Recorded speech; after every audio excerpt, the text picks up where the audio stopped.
Por favor, en su Biblia, en el libro de Efesios, la carta del apóstol Pablo a los Efesios, en el capítulo 6. Vamos a leer desde el versículo 10. Dice: por lo demás, hermanos míos, fortaleceos en el Señor y en el poder de su fuerza. Vestíos de toda la armadura de Dios, para que podáis estar firmes contra las acechanzas del diablo. Porque no tenemos lucha contra carne y sangre, sino contra principados, contra potestades, contra gobernadores de las tinieblas de este siglo, contra huestes espirituales de maldad en las regiones celestes. Por tanto, tomad toda la armadura de Dios, para que podáis resistir en el día malo, y habiendo acabado todo, estar firmes. Estad pues firmes, ceñidos vuestros lomos con la verdad, y vestidos con la coraza de justicia, y calzados los pies con el apresto del evangelio de la paz. Sobre todo, tomad el escudo de la fe, con que podáis apagar todos los dardos del maligno, y tomad el yelmo de la salvación y la espada del Espíritu, que es la palabra de Dios. Hasta ahí vamos a leer, y acompáñame a orar un momento. Señor, te damos gracias en esta hora de la mañana, Padre, porque eres bueno. Gracias porque tenemos la bendición de estar una vez más en tu casa, una vez más con los hermanos, Señor, compartiendo este tiempo, Señor, que sea, Padre, un tiempo donde tú puedas hablar a nuestra vida y nosotros podamos, Señor, recibir esa palabra, esa enseñanza, Señor, que pueda edificar nuestras vidas, que pueda consolar, Señor, y que pueda, Señor mi Dios, venir a convertirse, a ser un factor de cambio y de transformación en nuestras vidas, Padre. Permite que al salir de este lugar no salgamos igual que al entrar, Señor, sino que nos llevemos en nuestro corazón esta palabra para ponerla por obra todos los días de nuestra vida. Te damos gracias en el nombre de Jesús. Amén y amén. El pasaje es uno de los pasajes más conocidos del Nuevo Testamento, la armadura del Señor, en donde por medio del apóstol Pablo, el Espíritu Santo nos revela algunas verdades espirituales que de otra manera no podríamos entender, no podríamos tener. Y lo primero que entendemos es que la vida del cristiano se rige no por fórmulas, pero por principios eternos que están establecidos en la palabra de Dios. Y esos principios tomados de la palabra de Dios se tienen que aplicar y se tienen que desarrollar en nuestra vida diaria, en nuestra vida cotidiana. El apóstol Pablo comienza a hablar en los capítulos anteriores. En el capítulo 4 comienza a hablar acerca del matrimonio, comienza a decir cómo tiene que ser la relación con el esposo, la esposa, que la esposa tiene que estar sujeta, que el marido tiene que ser la cabeza del hogar, le remarca a cada quien su responsabilidad, no como algunas personas lo interpretan, que en este pasaje el apóstol Pablo dice que la mujer valga menos que el hombre. No, ni que la mujer tiene que ser, ¿verdad? Así como una especie de esclava, que solamente tenga que estar sujeta a la voluntad del marido. No. Eso no es lo que dice la Biblia y lo hemos enseñado muchas veces. Pero el apóstol Pablo está enseñando principios que si nosotros los tomamos de la palabra de Dios y los ponemos en práctica en nuestras vidas, vamos a recibir muchos beneficios, porque vamos a estar cada vez más cerca de la voluntad de Dios, de lo que Dios quiere para nuestras vidas. Y continúa, ¿verdad?, diciendo después el apóstol Pablo también, no solamente en la relación en el matrimonio, pero también habla a los hijos, ¿verdad? En cuanto a los hijos, Dice a los hijos que tienen que honrar a sus padres, porque ese es el primer mandamiento con promesa, para que seas de larga vida en la tierra que el Señor te da. Y también respecto a los hijos, le dice también a los padres, ¿verdad? No provoquéis a ira a vuestros hijos, sino que criarlos en el temor de Dios.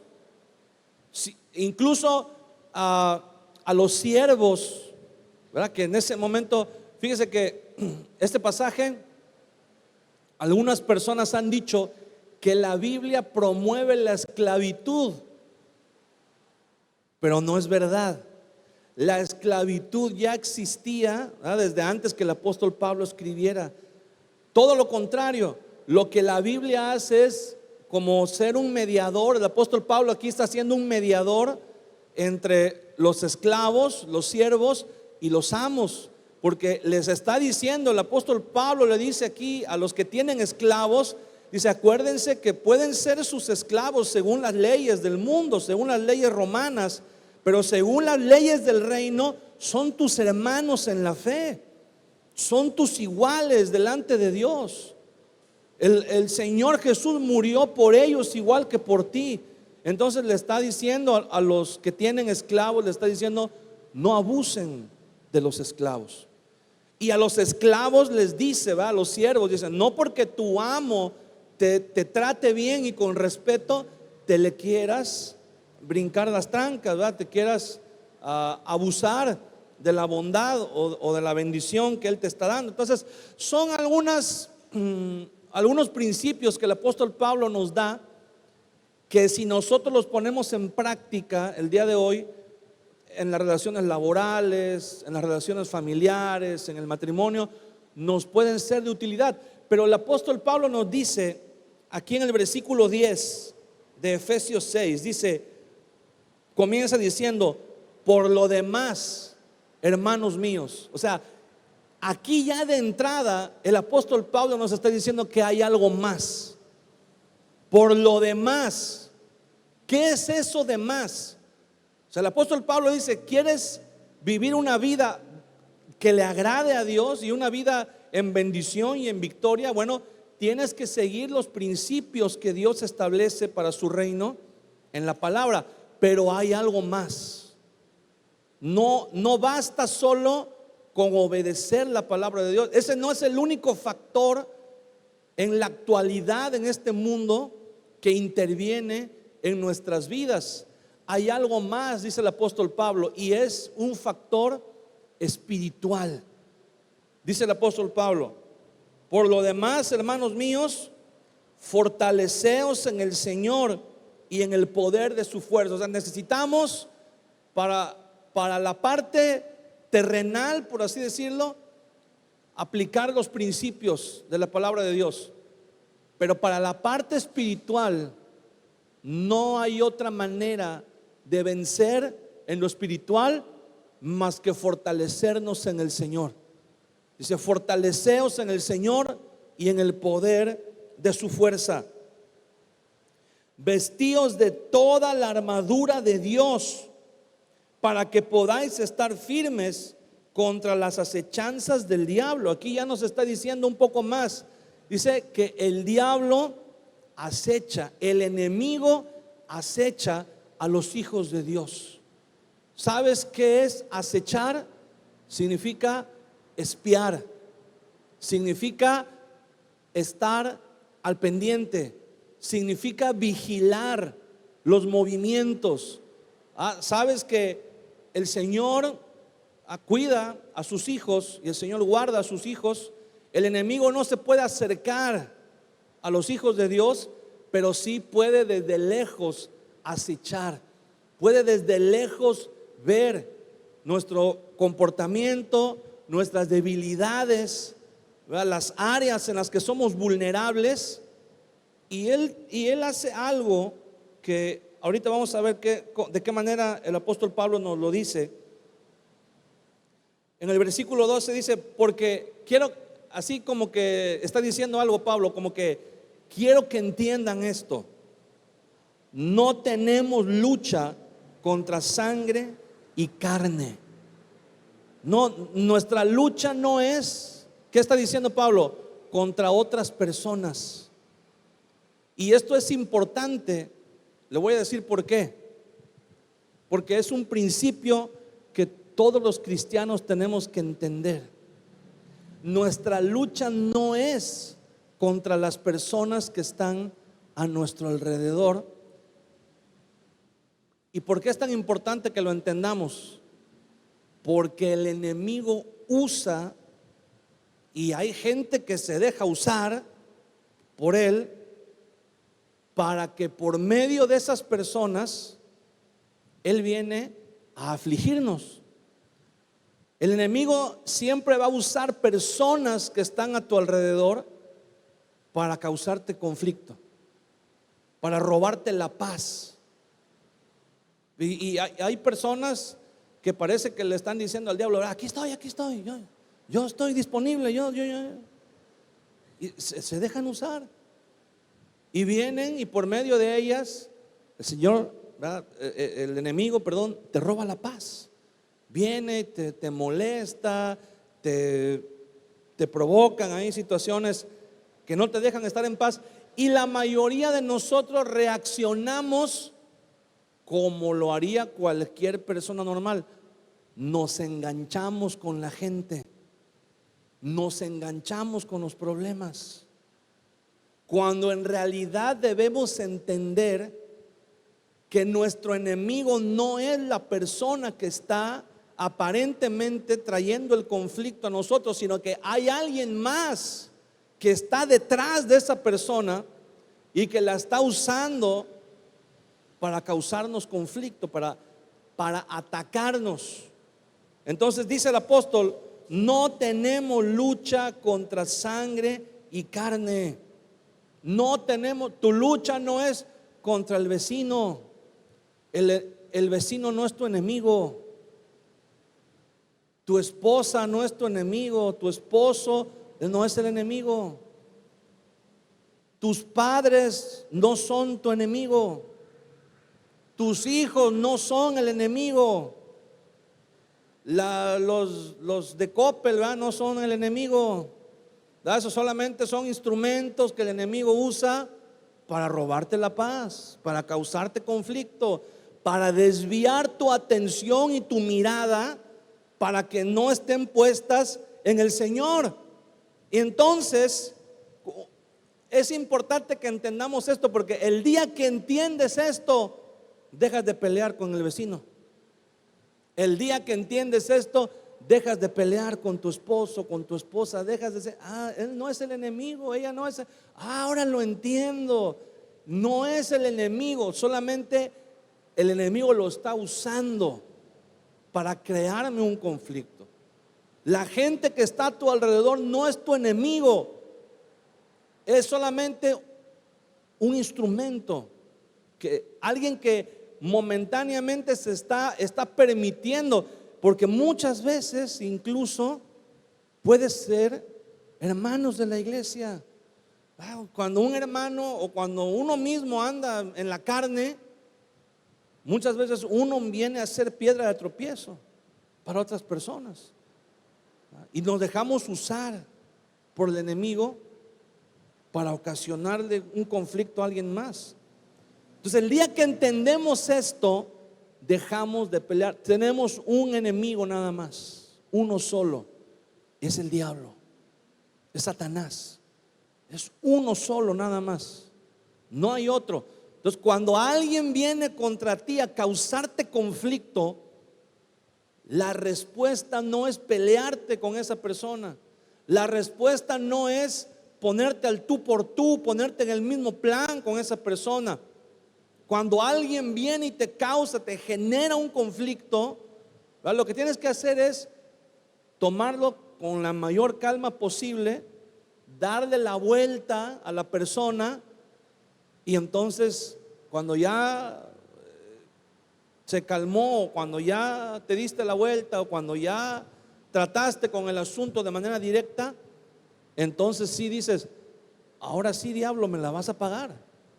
Y empiezas a orar. Y empiezas a orar no solamente por el conflicto, no solamente por el problema, pero empiezas a orar por la persona que se está dejando usar para causarte el conflicto. Por eso el Señor Jesús dijo: bendice a los que te maldicen, ora por los que te persiguen, ama a los que te odian, porque solamente son títeres del diablo, solamente son instrumentos, gente muchas veces inmadura espiritualmente, carnal, que se está dejando usar por el enemigo para causarte un conflicto, y son dignos de compasión, son dignos de que te compadezcas de ellos. Pobrecitos, se les metió el chamuco, ¿verdad? Y andan ahí, se dejan usar para causar. Pero cuando tú entiendes esto, tú dices: no me voy a pelear contigo. Más bien, cuando hay un conflicto, cuando tú te das cuenta que hay un ambiente tenso, como que alguien te quiere meter en problemas, tú tienes que entender, tú tienes que decir: no me voy a pelear con esta persona. No me voy a pelear con mi esposa, no me voy a enganchar, ¿verdad?, con un comentario, no me voy a enganchar con una acción, no me voy a enganchar. Más bien voy a poner atención, porque probablemente hay una bendición que Dios me quiere dar y el enemigo me la quiere robar. Y si tú te enganchas con la persona, ya te robó la bendición. Si tú te metes en el conflicto a pelear con la persona, probablemente ya no vas a ser capaz la bendición que Dios te quería dar, aunque la tengas enfrente. Ya te levantas y algo pasa, algo sucede, algo te dicen, algo ves que no te gusta, y hacemos el coraje y ya nos echó a perder el día. Ya te echó a perder el día. Y de ahí en adelante el día puede estar lleno de bendiciones, ¿verdad? Puedes desfilar las bendiciones delante de ti, pero ya no las puedes agarrar. Ya no pueden llegar a tu vida, porque ya hiciste el coraje, ya te enganchaste, ya peleaste con la persona. Por eso el apóstol Pablo te dice: nuestra lucha no es contra carne y sangre. No tenemos lucha contra las personas. Dice: es contra principados, contra potestades, contra gobernadores de las tinieblas de este siglo, contra huestes espirituales de maldad en las regiones celestes. ¿Qué nos está queriendo decir ahí Pablo? Hay algo bien importante. No solamente, ¿por qué no solamente dice Pablo: nuestra lucha es contra el diablo, o nuestra lucha es contra los demonios que están ahí en el aire dando vueltas? ¿Por qué Pablo se toma la molestia de hablar como si el enemigo tuviera a sus ejércitos, a sus huestes en orden?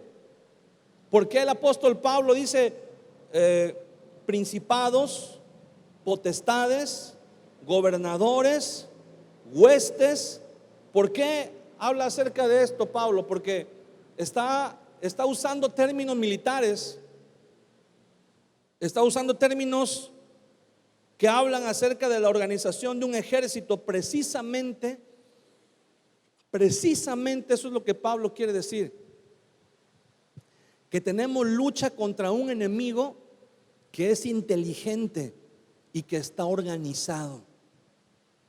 No tienes lucha, ¿verdad? Nuestra lucha no es contra cualquier individuo, ¿verdad?, contra cualquier persona que nos encontramos ahí en la calle.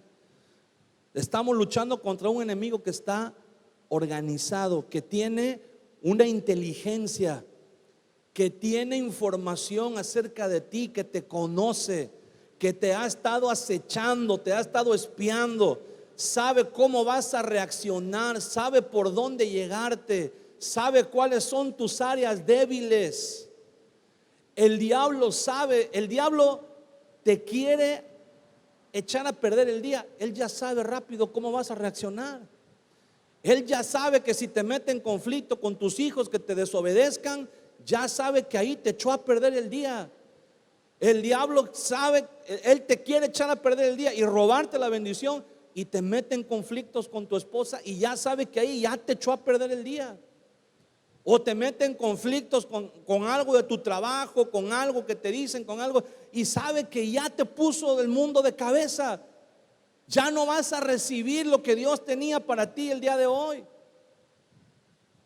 El enemigo está organizado y te conoce y conoce el terreno. Y por eso el apóstol Pablo dice: no hay manera de ganarle, humanamente hablando. Si tú quieres decir, no, yo voy a pelear, yo solo voy a pelear contra el diablo, no le puedes ganar, porque es un enemigo muy astuto. Es un enemigo que tiene un conocimiento sobrenatural. No le vas a poder ganar. Te conoce muchas veces, el enemigo te conoce hasta mejor que tú mismo, porque nosotros negamos muchas cosas de nosotros mismos, y el enemigo nos conoce. Él sabe, él te ha estado observando. Él sabe lo que hacemos cuando nadie nos ve. Él sabe lo que vemos cuando nadie nos ve. Él sabe las cosas que nos gustan, nuestras debilidades. Él sabe en qué áreas somos vulnerables, y Él sabe dónde pegar. Él no va a adivinar. Él no va a rifarse a ver si no. Él va a lo seguro. Él te va a pegar donde Él sabe que te vas a doblar. Y entonces el apóstol Pablo dice: no hay manera, humanamente hablando, ustedes no tienen ninguna posibilidad de ganarle al enemigo. La única manera de ganarle, dice Pablo, es fortaleciéndonos en el Señor y en el poder de su fuerza.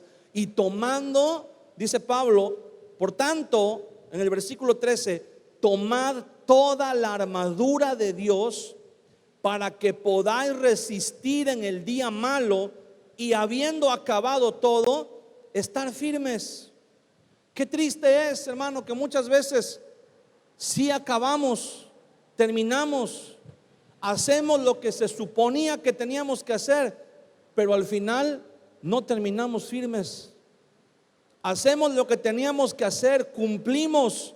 ¿Cuántas personas hay que dicen: pues yo cumplo, yo traigo el sustento a mi casa, yo cumplo, ¿verdad? Yo le compro a mis hijos, ya les compré los útiles, ya les pagué la inscripción, ya les compré el uniforme, ya traen zapatos nuevos, yo ya cumplí.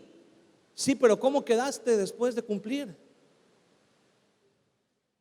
Y aquí el apóstol Pablo dice: habiendo acabado todo, estad firmes.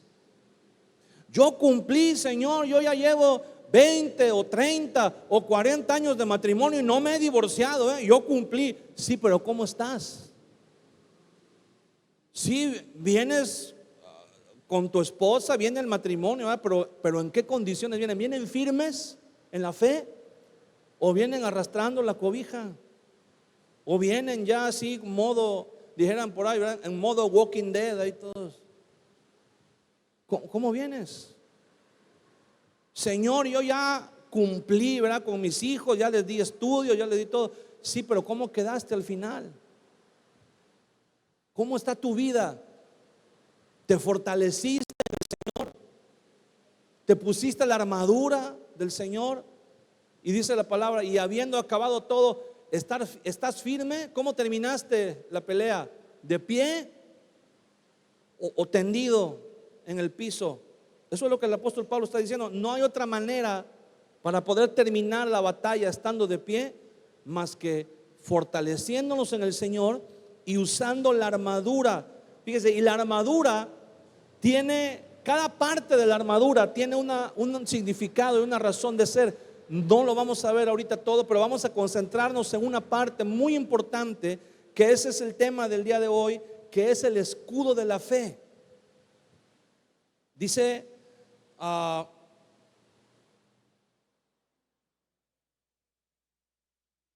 versículo 16: sobre todo, tomad el escudo de la fe, con que podáis apagar todos los dardos de fuego del maligno.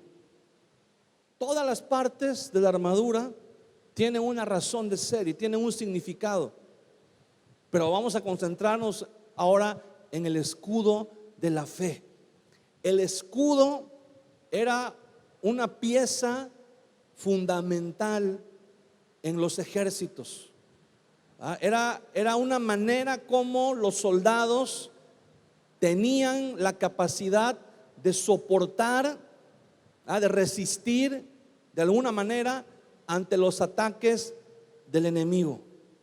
Y en los tiempos del Nuevo Testamento, el Imperio Romano había sometido casi a todo el mundo conocido en ese momento. Y la razón de que ellos habían podido someter a tantas naciones, a tantos pueblos, es porque desarrollaron una capacidad militar que no se había visto nunca antes. El poderío militar de Roma no se había visto en ningún imperio, en ninguna civilización. No había ninguna nación, ningún pueblo sobre la tierra que pudiera resistir los ataques del ejército romano. Y una de las razones era porque fueron de los primeros ejércitos que implementaron el uso del escudo, pero revolucionado. Fíjense que una de las cosas que menciona aquí, dice que para que podamos apagar los dardos de fuego del maligno. Una vez más, aquí nos está diciendo que el maligno no puede acercarse a nosotros, o sea, el enemigo no puede acercarse, pero sí puede intentar desde lejos hacernos daño.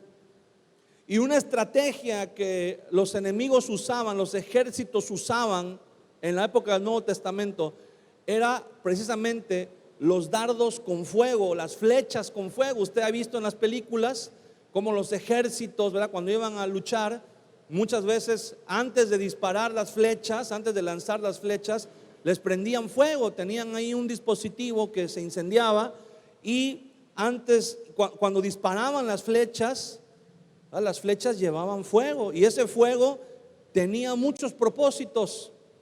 Uno de los propósitos era que cuando atacaban un castillo o cuando atacaban una fortaleza, causar incendios en el interior. Con una sola flecha con fuego que cayera en el lugar indicado, en el lugar correcto, podría comenzar un incendio que podía consumir todas las provisiones de las personas que estaban ahí atrincheradas. Podía, ¿verdad?, una sola flecha que cayera en el lugar indicado podía causar un daño terrible en ese ejército que estaba defendiendo ese lugar, al terminar con la comida, o al terminar, ¿verdad?, con los refugios, que la mayoría estaban hechos de madera, poder terminar con los refugios, poder terminar con el armamento, ¿verdad?, con todas las reservas que el ejército tuviera. Ese era uno de los propósitos. Cuando las flechas, cuando los dardos de fuego eran lanzados contra una posición, contra un castillo, contra una fortaleza. Otro propósito en el campo de batalla, cuando los dardos con fuego eran disparados o eran lanzados sobre los soldados. Y el propósito de esto era causar un caos, porque cuando las flechas caían, la mayoría de los escudos que se usaban eran de madera. Entonces, cuando las flechas alcanzaban al ejército enemigo, aunque se cubrieran con los escudos, les causaban daño. Los escudos se incendiaban, porque casi siempre el combustible que usaban para encender los dardos de fuego era el aceite, era la brea. Y entonces esa brea, al caer sobre el escudo o sobre la armadura o sobre el cuerpo de un soldado, se impregnaba y provocaba que se quemara todo lo que estaba sobre el soldado. La ropa y el mismo cuerpo del soldado sufría quemaduras muy graves, porque la flecha venía impregnada con brea, con un aceite muy espeso que se impregnaba en el cuerpo de las personas y que era muy difícil quitarlo, y sobre todo en medio de la batalla. Usted se podrá imaginar el caos que se generaba, que se ocasionaba cuando cientos y cientos de flechas con fuego, flechas incendiadas, caían sobre un ejército. Y cuando comenzaba a haber fuego alrededor, la mayoría de las veces el ejército rompían la formación y entraban en caos, comenzaban a correr de un lado hacia otro, comenzaban a chocar unos con otros, comenzaban a atropellarse entre ellos mismos, y casi siempre lo único que tenía que hacer el ejército romano era pararse a esperar y a ver cómo el ejército enemigo se iba en desbandada, ¿verdad? O terminaban matándose entre ellos mismos, atropellándose al querer correr, al querer huir, y muchos de ellos, ¿verdad?, quemándose también. Entonces era un arma muy poderosa, las flechas con fuego que el ejército romano utilizaba. Pero al mismo tiempo, como muchos ejércitos replicaron esa estrategia, al mismo tiempo los romanos desarrollaron una defensa. Usted ha visto cómo en algunas imágenes que se tienen el día de hoy, cómo los soldados romanos llevaban su escudo, y usted puede ver el escudo cómo estaba hecho de madera, pintado casi siempre de color rojo, ¿verdad?, con algunos herrajes ahí, adornos puestos. Pero en realidad esa era solamente una presentación, esa era solamente como la presentación formal. Pero cuando iban a la batalla, cuando los soldados iban a la batalla, lo que hacían era que cubrían ese escudo con la piel de un animal recién muerto, y la parte interna de la piel de ese animal quedaba hacia afuera, quedaba sobre el escudo. O sea, no le ponían para que se viera la parte del pelo, la parte de la piel, no, lo volteaban para que se viera la parte sangrienta de la piel del animal, porque esa fue una estrategia que los romanos implementaron. Porque cuando una flecha cae sobre un escudo que está cubierto con la piel ensangrentada de un animal recién muerto, se apaga, no se incendia. La piel ensangrentada de un animal no se puede quemar, no se incendia. Por eso usted ve, si usted ha puesto atención en las películas, en los asedios de la época, se construían torres de madera para acercarse a los muros de las ciudades, y esas torres en la mayoría de las películas van cubiertas con pieles de animales, y el propósito era ese, ¿verdad? Y no era difícil de conseguir, porque casi siempre antes de una batalla se sacrificaban miles de animales a los dioses de ellos para pedir el favor en la batalla. Y entonces había miles de animales muertos y miles de pieles de animales disponibles para que los soldados las pusieran sobre sus escudos. Entonces, cuando ellos se presentaban a la batalla, aunque el ejército enemigo les lanzara flechas incendiadas, en el momento en que esas flechas caían y chocaban en el escudo de ellos, se apagaban y ya no había fuego, ya no había incendio.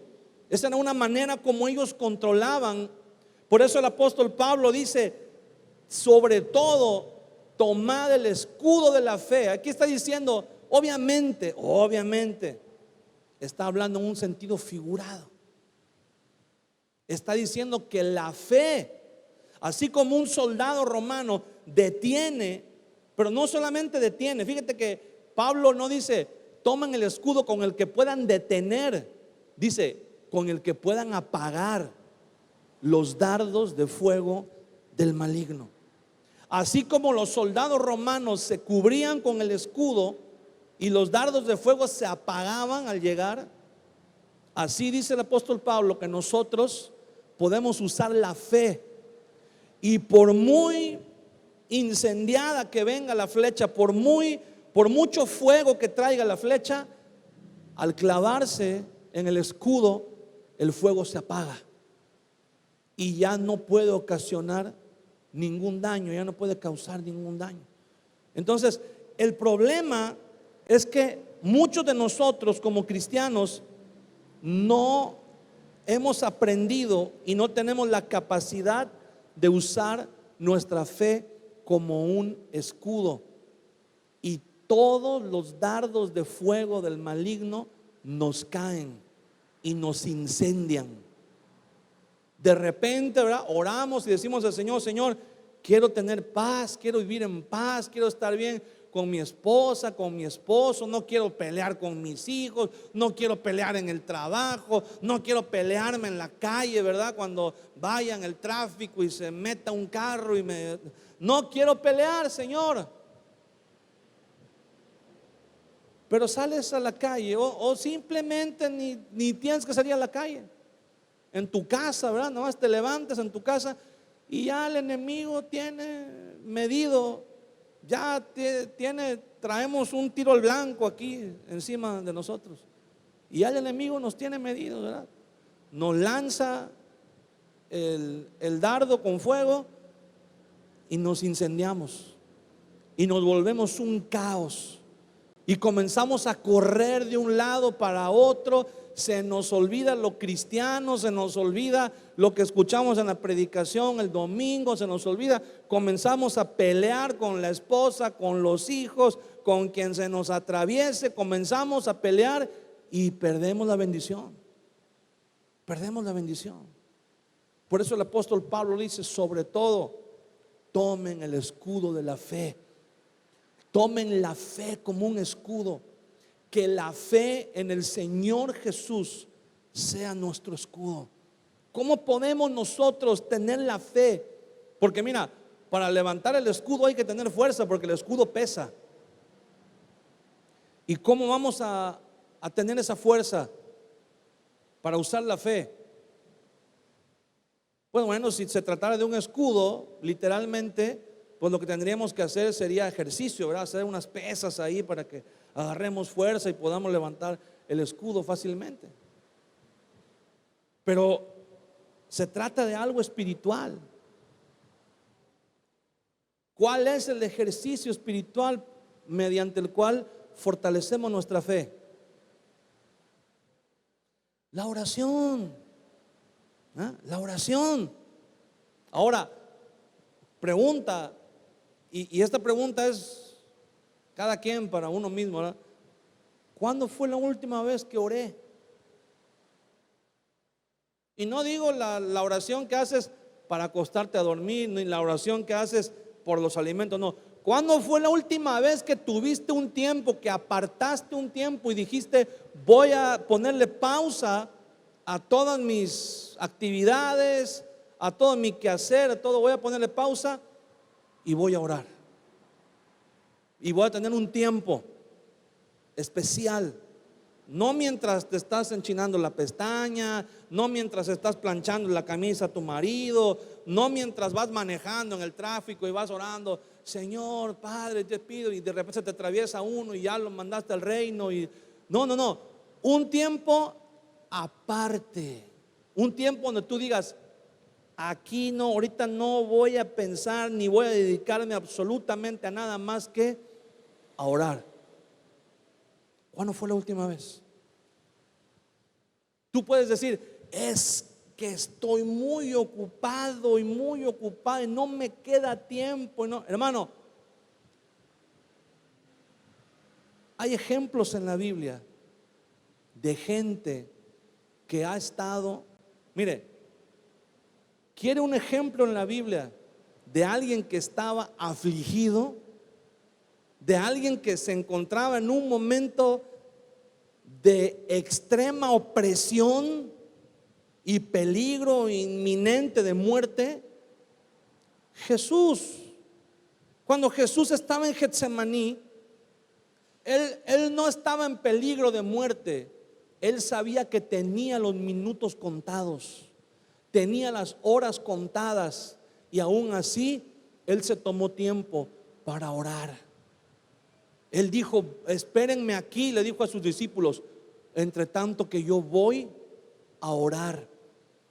Alguien que estaba con la aflicción y con la opresión más grande nos enseñó que en los momentos más difíciles de su vida lo que hizo fue orar. ¿Y nosotros qué hacemos cuando estamos en aflicción?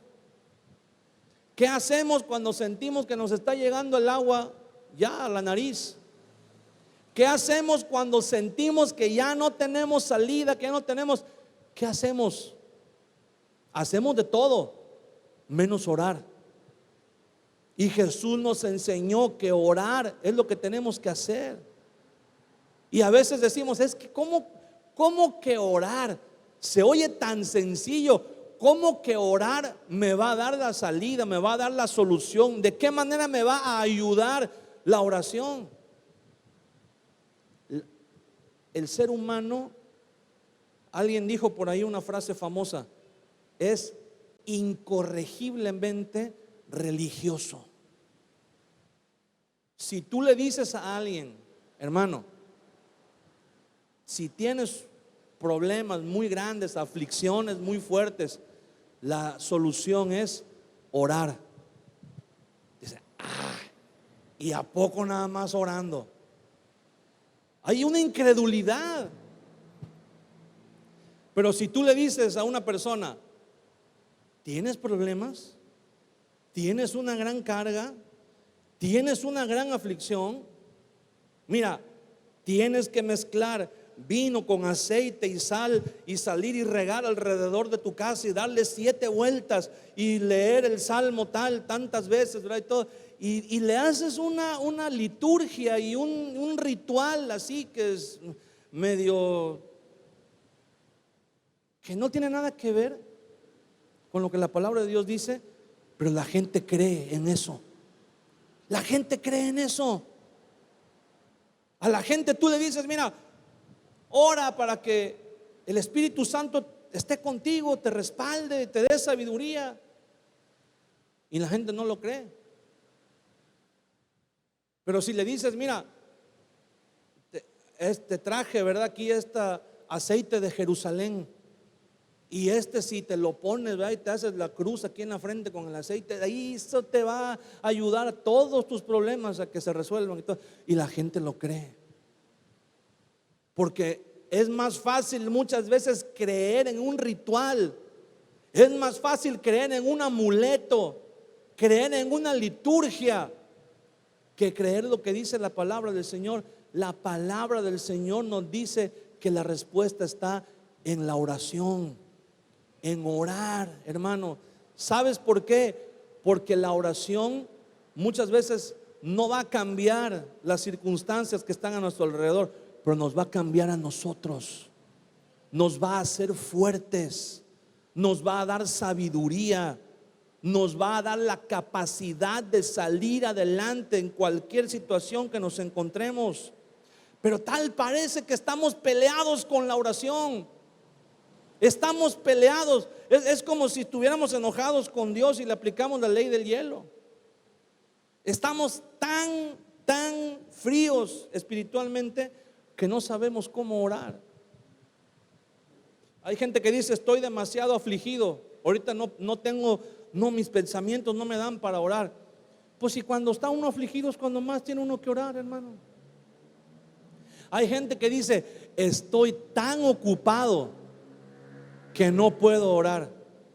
La Biblia habla de un hombre llamado Daniel, que era uno de los principales gobernadores de uno de los imperios más grandes que ha habido sobre la tierra.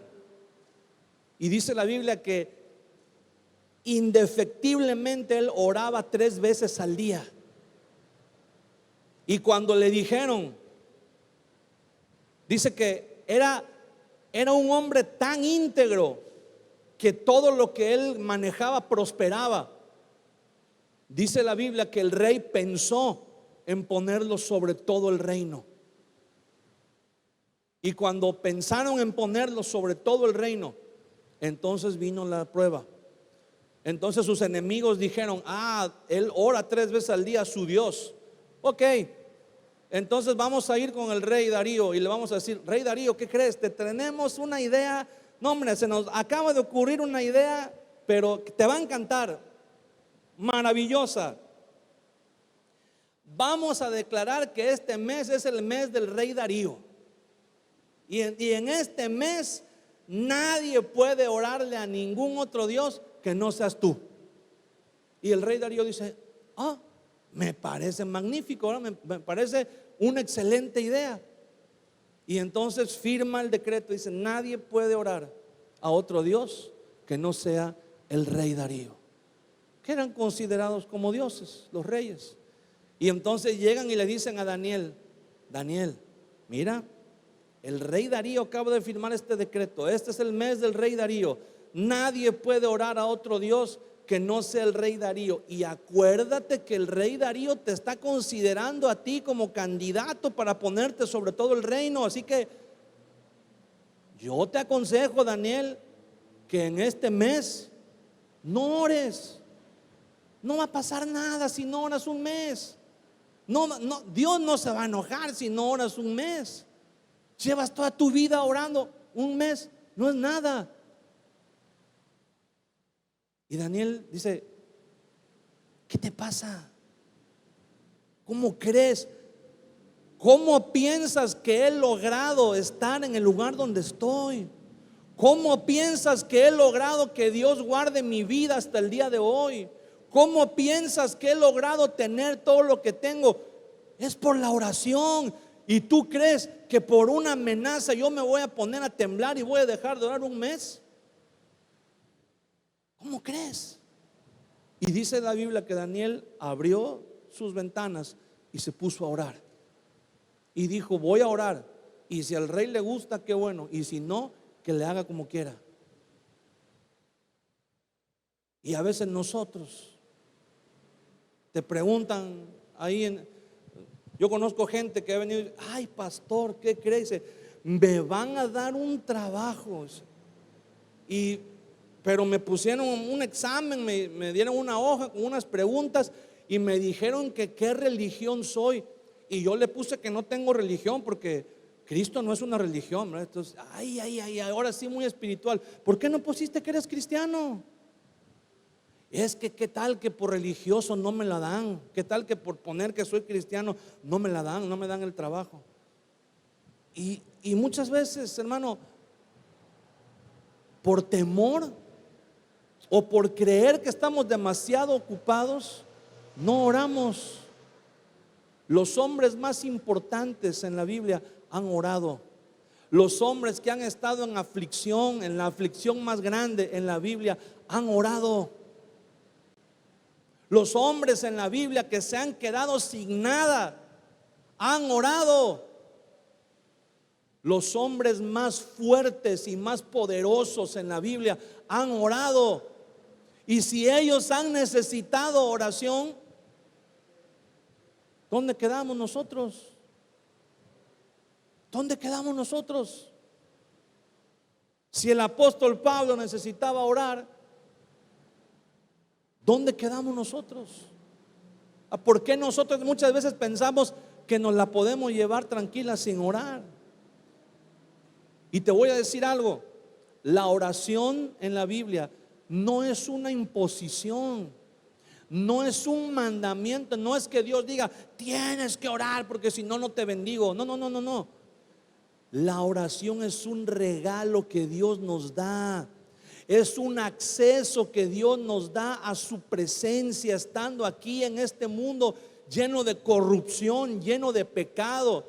Este mundo donde cada quien vive perdido haciendo lo que quiera y que no tienen ni idea de cómo acercarse a Dios. Usted y yo tenemos un pase directo que el Señor Jesús nos dio para entrar en la presencia de Dios en oración a la hora que queramos, en el lugar donde estemos, en cualquier situación que nos encontremos. Tenemos un pase directo para entrar en la presencia de Dios en oración. ¿Y qué hacemos? ¿Qué hacemos? No lo usamos. La oración no es una imposición, no es un mandamiento, es un regalo que Dios nos da. Dios te dice: mira, puedes entrar en la presencia cuando tú quieras. El otro día estaba viendo en internet una historia que dice que había un soldado que estaba parado fuera de la Casa Blanca en Estados Unidos cuando el presidente Abraham Lincoln estaba en la Casa Blanca, y un soldado estaba allá afuera sentado todo sucio y estaba llorando. Y entonces un niño iba caminando por la banqueta y le preguntó, le dijo: ¿qué tienes? ¿Por qué lloras? Y el soldado dijo: porque estoy en una situación muy difícil. Luché durante toda la guerra y después que la guerra terminó y ganamos, mi familia murió, estoy en bancarrota, no tengo manera de vivir. Dice, y quisiera poder hablar con el presidente, pero es muy difícil. Yo soy un simple soldado, no voy a poder entrar, no. Y el niño, cuando escuchó esa historia, se puso triste y le dio compasión, se conmovió en su corazón y le dijo al soldado: no te preocupes, ven conmigo. Y lo agarró de la mano y cruzaron por el portón del patio de la Casa Blanca, y los guardias que estaban en la caseta, en la entrada, no le dijeron nada. Entró por la puerta principal de la Casa Blanca y los guardias que estaban ahí no le dijeron nada. Llegó hasta la oficina del presidente y los guardias que estaban en la puerta lo dejaron entrar. Cuando estuvieron adentro en la oficina y el presidente estaba en su escritorio sentado, el niño le dijo: papá, aquí hay un soldado que quiere hablar contigo, que quiere platicar contigo. Y el presidente lo recibió, ¿verdad? El soldado no sabía que ese niño era el hijo del presidente y lo tomó de la mano y lo llevó para que pudiera hablar. ¿Y cuándo hubiera podido tener acceso ese hombre a donde estaba el presidente? Nunca. Pero el hijo lo llevó. ¿Cuándo usted y yo hubiéramos podido tener acceso a la presencia de Dios por nuestros propios méritos? Nunca. Pero el Hijo nos ha llevado, Jesús nos ha llevado ante la presencia del Padre. ¿Y qué hacemos usted y yo con ese regalo? ¿Qué hacemos con ese regalo? Y después nos sorprende que cuando el enemigo viene y nos ataca, provoca un caos en nuestra vida. No conocemos el escudo de la fe porque no conocemos la fe, porque no conocemos la oración, porque la fe se activa por medio de la oración. En la oración usted tiene una comunión con Dios, una relación con Dios, y esa es la tierra fértil donde la fe crece, donde la fe se fortalece. Dice en el libro de Hebreos capítulo 11: después la fe, la certeza de lo que se espera, la convicción de lo que no se ve. Y enseguida, en el mismo capítulo 11, nos da una lista de personajes que han sido capaces de realizar verdaderas hazañas, que han alcanzado logros que eran prácticamente imposibles, humanamente hablando, pero dice que lo hicieron por medio de la fe.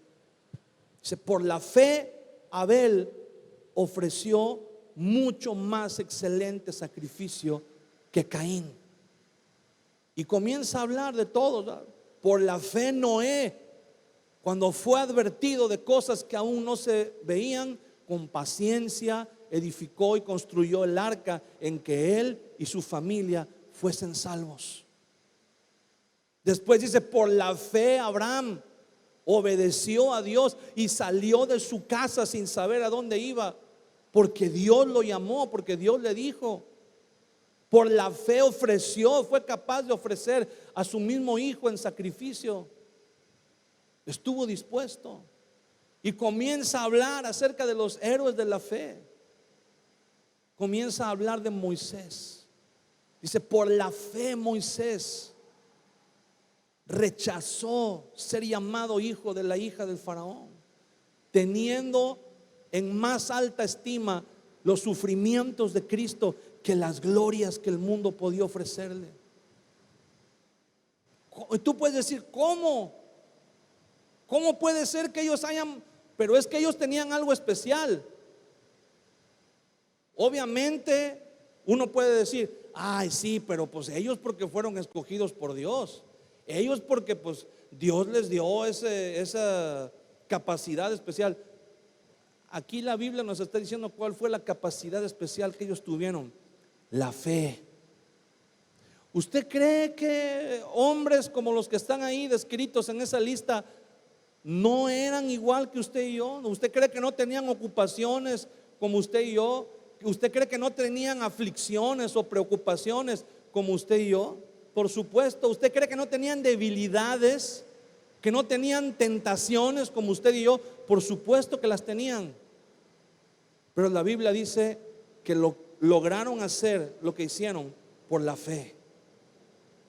Por la fe.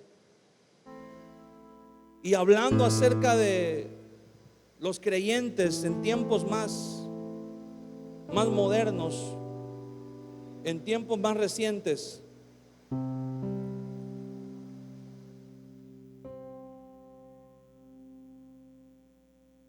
dice, ¿y qué más digo?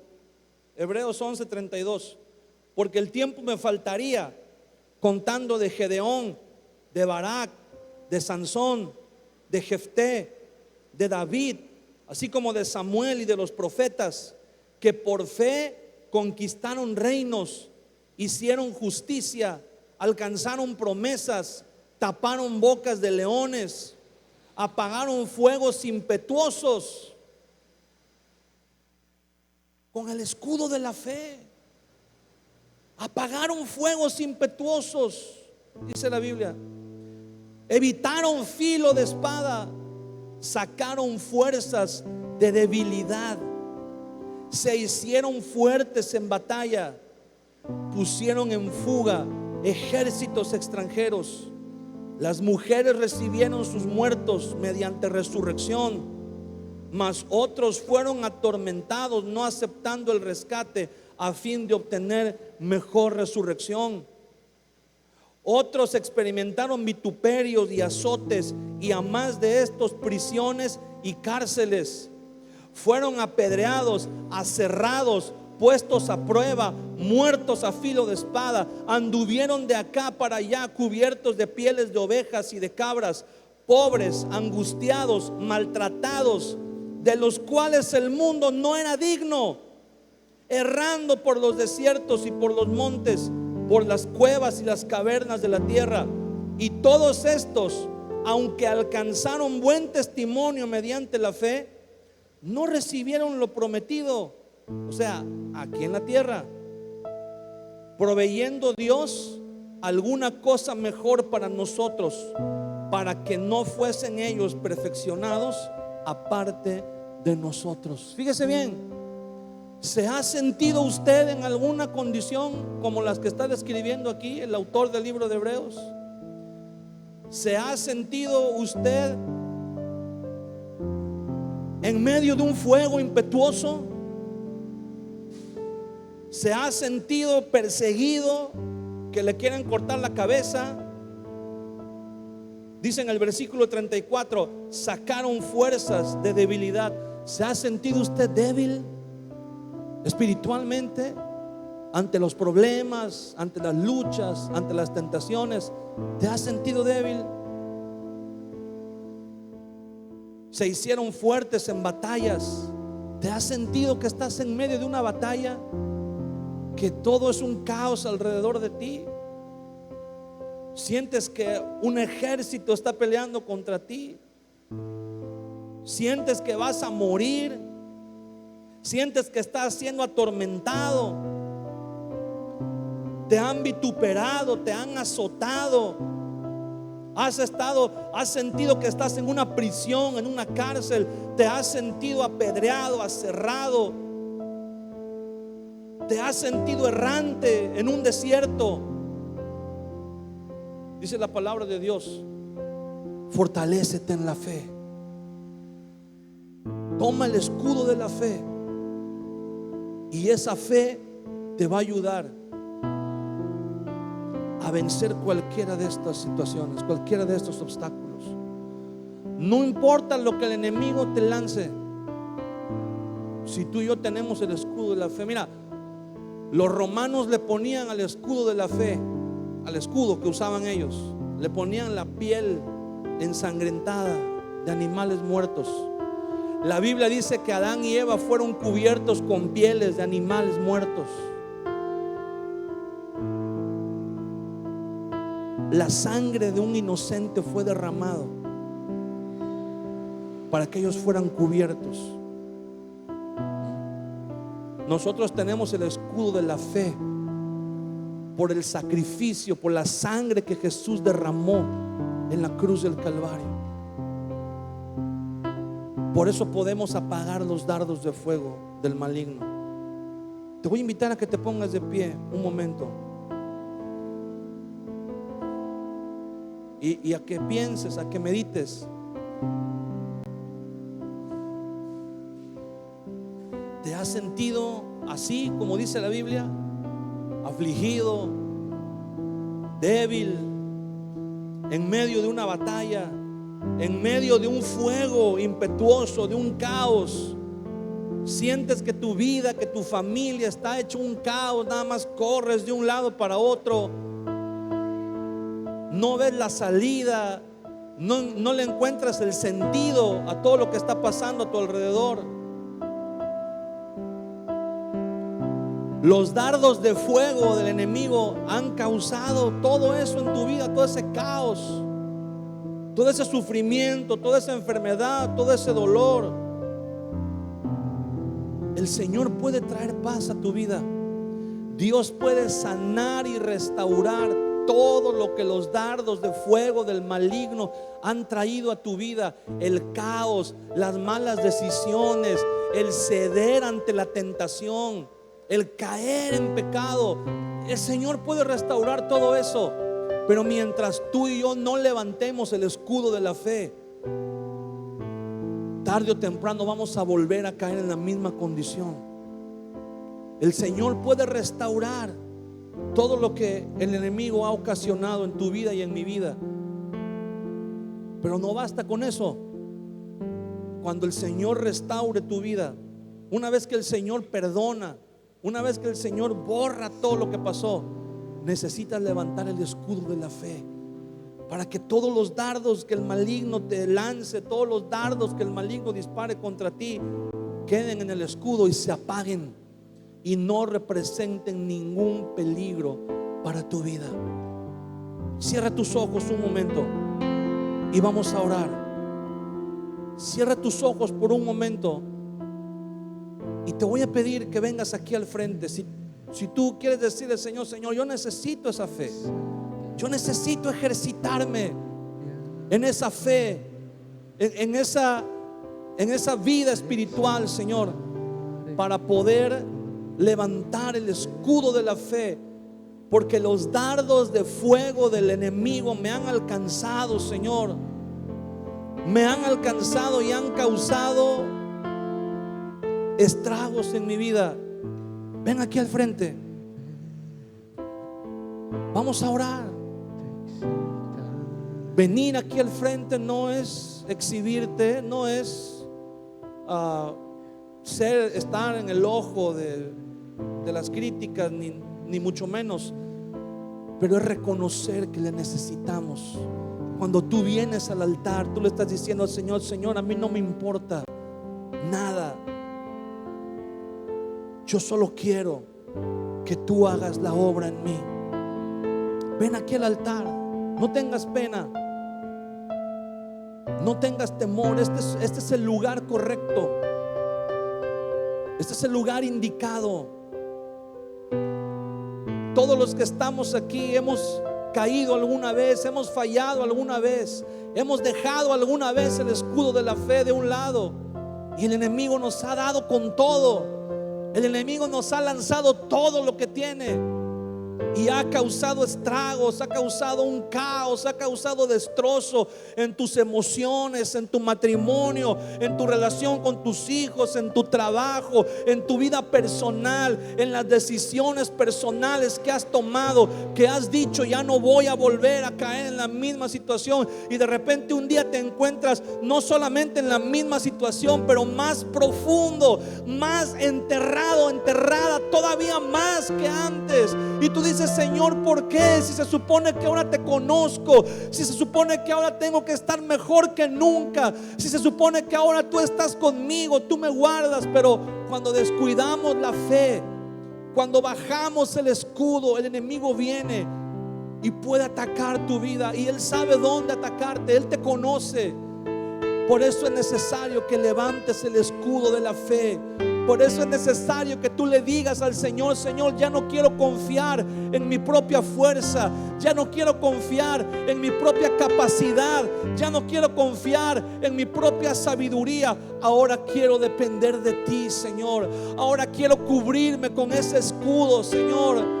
Tu palabra dice, Señor, que el que habita al abrigo del Altísimo morará bajo la sombra del Omnipotente. Cúbreme con esa sombra, Señor. Yo quiero morar bajo tu sombra, Señor. Tu palabra dice que con tus alas nos cubrirás, y debajo de tus alas estaremos seguros, Señor. Cúbrenos, cúbrenos con esa fe, Señor. Aumenta nuestra fe, ayúdanos a fortalecernos en nuestra fe, porque el enemigo nos está lanzando todo, Señor. El enemigo nos está dando con todo lo que tiene, Señor. Y si tú no nos cubres, si no nos cubrimos con ese escudo de la fe, Señor, vamos a sufrir. Vamos a caer en caos, vamos a caer, Señor, en confusión, vamos a caer en tentación. Por eso necesitamos ese escudo, Señor. Hoy levantamos ese escudo. Hoy levantamos el escudo de la fe. Levanta tus manos un momento en la presencia del Señor y dile: Señor, ayúdame a fortalecerme en la fe.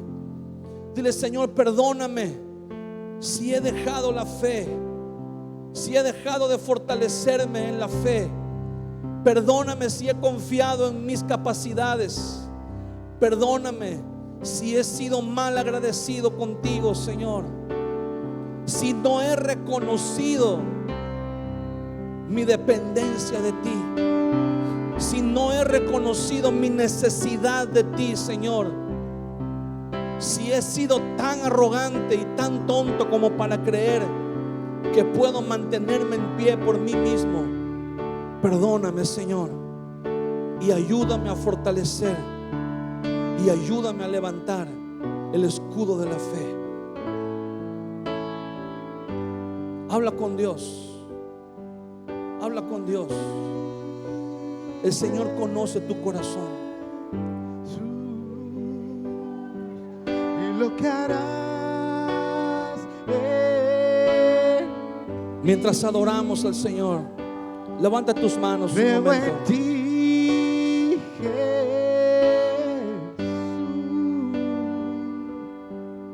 Lo que harás en mí, en mí, en mí. Recibe toda la gloria, recibe toda la honra, precioso Hijo de Dios. Recibe toda la gloria, recibe toda la honra, precioso Hijo de Dios. Quiero levantar a ti mis manos. Levanta tus manos a Él en esta tarde. Maravilloso Jesús, milagroso Señor. Dile: Señor, llena este lugar con tu Llena presencia. este lugar, Llena mi corazón con tu presencia, Señor. descender tu poder a los que estamos aquí. Creo en ti, Dile: Señor, yo creo en ti. Jesús. Yo creo que tú tienes la capacidad, el poder para restaurar mi vida. Yo creo que tú tienes, Señor, la fuerza que yo necesito. Tú estás haciendo la obra en mí, Señor. Y lo que harás en mí, en mí, en mí. Dale toda la gloria a Él. Recibe toda la gloria, recibe toda la honra, precioso Hijo de Dios. Hoy confesamos que tú eres digno de recibir la gloria, Señor. Toda la gloria, recibe toda la honra, precioso Hijo de Dios. Creo en ti, Jesús, y lo que harás en mí. Creo en ti, Jesús, y lo que harás en mí,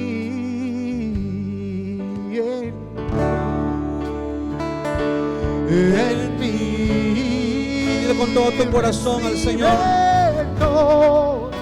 Levanta tu voz y levanta tus manos y dile: recibe toda la gloria, Señor. Hijo de Dios, recibe toda la gloria, recibe